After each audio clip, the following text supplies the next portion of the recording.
You're watching the brand new Nintendo DSi XL gaming device, your handheld gaming device here in Hungary, where we have the wine red version. There's of course a lot of different cards available by Nintendo. It costs about 100 to 150 bucks depending on where you will buy it, and of course we have here a really nice device. Now this is the actual size and it's 93% bigger than the Nintendo DS Lite, so that's of course quite nice. And on the back we have again here the short instruction of what's inside the box, and you will see in a minute that you will really have everything here inside the box what we are told, of course, on the back.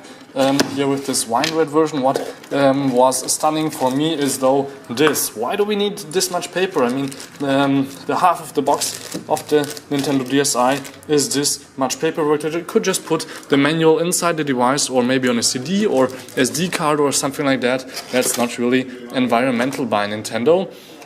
Then we have of course a charger, which is not mini USB, not micro USB, but this is a special Nintendo charging device, which means of course extra money for Nintendo when they are selling extra stuff with your Nintendo DSi XL Lite. And then we have of course here a stylus, which is a little bit bigger stylus than the regular one, so you can use your device maybe a little bit better when you want to play a lot or just do drawing and things like that. And the last thing inside the box is of course the device itself, which you can see here. This is, as I said, the wine red version. Then we have here the camera. Actually on the front is the headphone port with the extra manual, I guess, manual control. And then we have volume control on this side, and on the other side we have the SD card reader actually here, so you can store your settings. So Nintendo chose a standard now, not their own SD cards, for example. And then we have another stylus here, which is a little bit smaller and fits into the device a little bit better. The battery is quite small, actually it's only here on the side. You can see that on the bottom there's nothing interesting, except for, of course, here in the back we have the cartridge slot, the power, and then we have here the left and right button.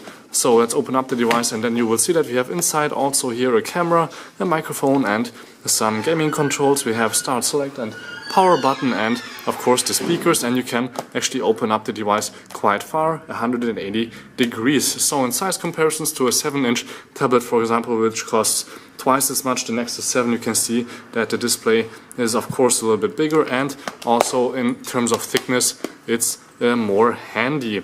But if you compare it to a Samsung Galaxy S3, for example, in terms of display size, you can see that on one display the S3 is a little bit bigger with 4.8 inches actually, but when you have the two displays, of course the Nintendo wins, and you have of course your camera in the front and in the back, and only for 100 to 150 bucks that's not quite a bad deal. And once the cartridges will be a little bit cheaper for this, for gaming, of course that's also not that bad, and you don't have to buy cheap games from Android, but you have the quality games made by Nintendo and others. So thank you much for watching, and this was the Nintendo DSi XL device here in a short hands-on. Until next time, please tune in again. My name is DSi.